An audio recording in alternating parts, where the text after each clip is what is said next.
Here's a quick tutorial on your coin flip tutorial. Let's open this up and take a look at our specifications. This is an app that simulates flipping of a two-sided coin. It's going to use App Inventor's random number generator and 2 images to simulate this coin. So our objectives for this lesson is to create an artifact that uses randomness and simulates a model, create a simple model of a coin flipping, use random number blocks to generate a random value in a specific range, define a global variable and assign it to an initial value, use a conditional statement, if, else, to evaluate a variable and follow an algorithm based on the value of that variable.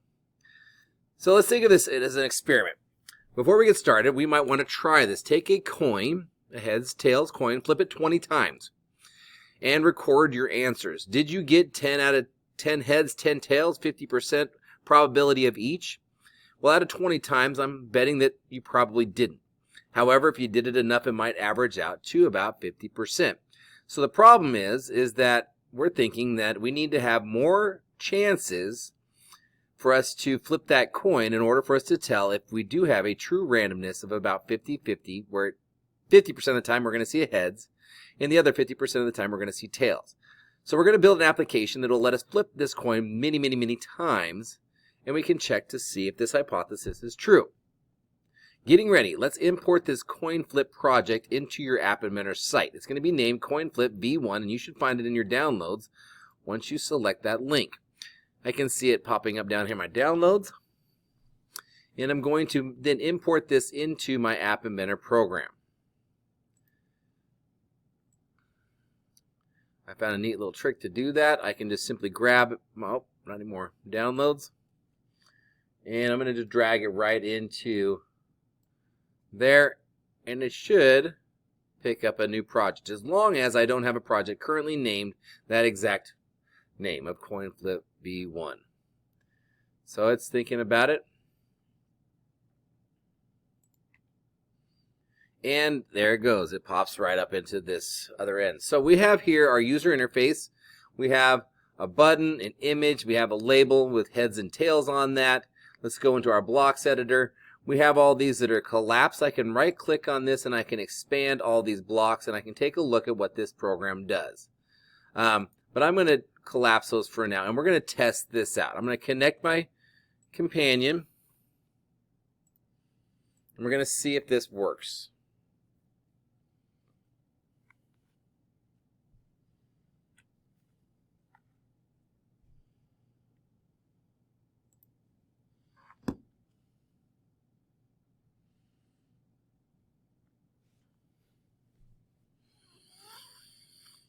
Okay, so here we have a button and a label down there. We should hopefully out of 20 times see 10 and 10. I'm just going to count out 1, 2, 3, 4, 5, 6, 7, 8, 9, 10, 16, 17, 18, 19, 20. As you can see, we've got 12 times on heads, 8 times on tails. So hopefully if we ran this maybe 100 times or 200 or 1,000 times, we would get closer to 50-50 possibility on that. So we're going to build this coin flip simulation app, and I'm going to do that with you as we go through this. So right here are the instructions, and I would suggest that you follow along with these, and we're going to read through them, and then I'm going to build it. So all this is already done for you when we expand those blocks.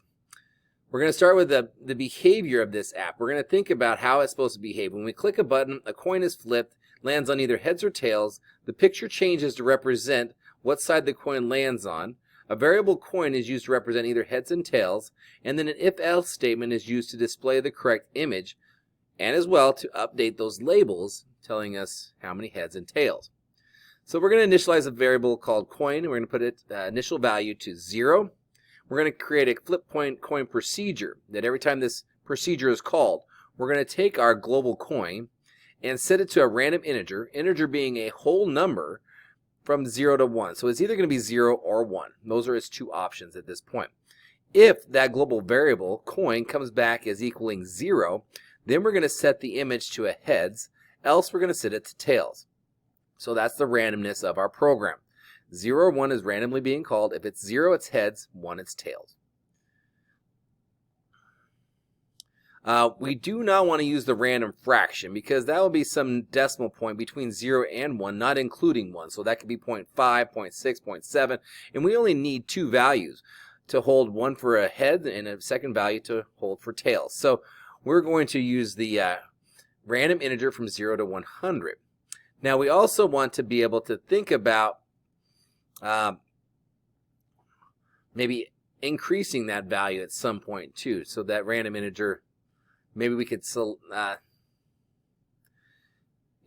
we're only going to do 2, sorry. So 0 and 1. This is just telling you a little bit about what that random integer block can do.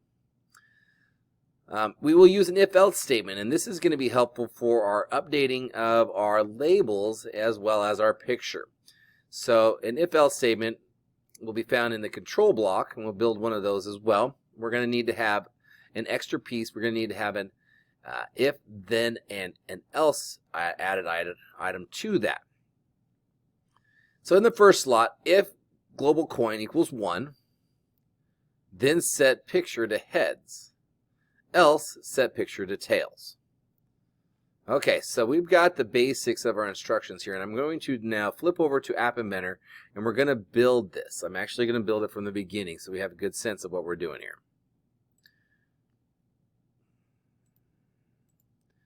Okay, so right now I'm going to disable all these blocks, and so I'm going to start from scratch. First thing is we need to initialize a variable called coin. And I'm going to set its value to 0 to start off with. We need also variables to represent values holding for heads and tails. So we need a variable called heads. And we need a variable called tails. And we're going to set these as well up to 0. Initialize those variables all to 0. Okay, so let's do our flip button here. It said to create a procedure, and I thought that was a good idea to do. So let's create a procedure. Procedure, we're going to call this, we're going to call it flip coin. And in this procedure, every time we do that, we're going to have it do a few things. First is we're going to set our global variable coin to some random value, either 0 or 1. Oh, because I have coin over here, it's not allowing me to do that. So I'm going to delete all these blocks here. And we're going to build this from scratch. Okay, so I can have global coin now, not 2. Okay, set global coin to some random number between 0 and 1. Some random integer between 0 and 1. Now we need to go into your control block and grab an if, then, else statement. Set that right in here. So we're going to evaluate if global coin is a 0 at first. So we're going to get into our math block and get our equal sign, get a 0 here. If our variable global coin equals 0, then that means we're going to say that this is a value for heads. So we're going to set our picture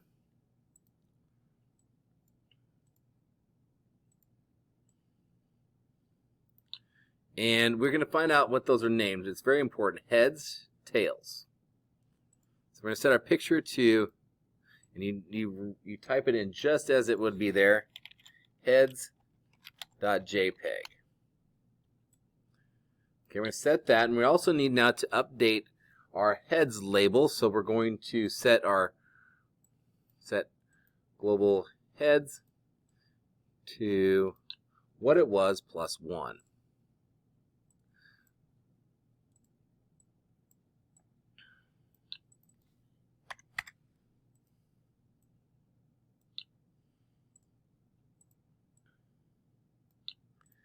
Okay, so if we pull a 0 randomly, we're going to set our picture to heads and add 1 to the global heads variable.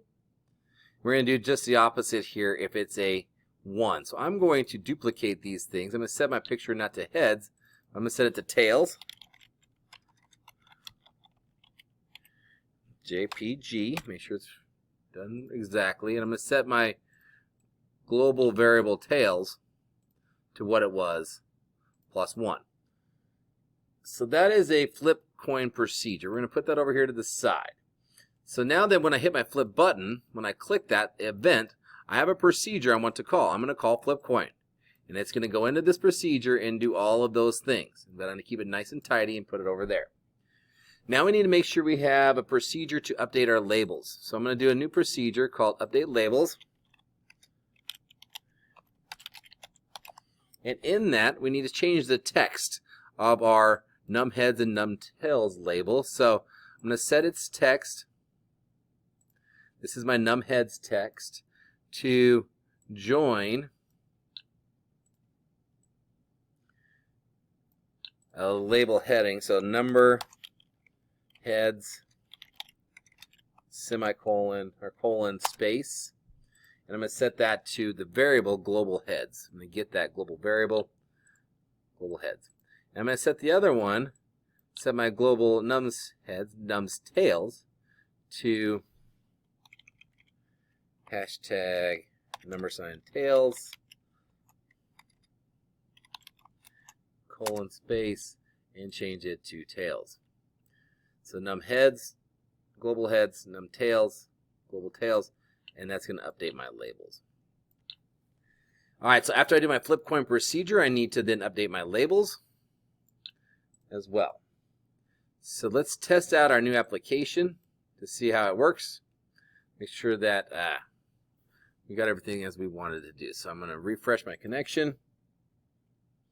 Actually, I need to reset it, looks like.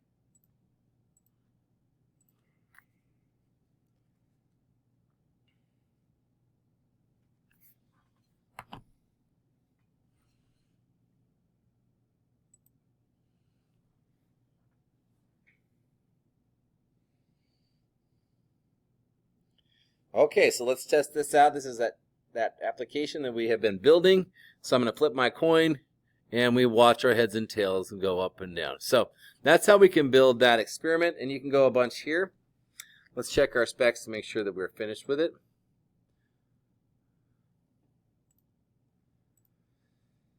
Okay, we've gone through all the pieces here. Now, enhancing this, you can do these features here. It's always important to try to expand your knowledge of the App Inventor program and coding itself. So you can try to add in a text-to-speech component that will actually tell you heads or tails. You could even do an accelerometer. So instead of hitting a button to flip the coin, you can use an accelerometer to do that as well. All right, there's some experiments that you can be doing here. Read through these. And that is your tutorial, coin flip tutorial.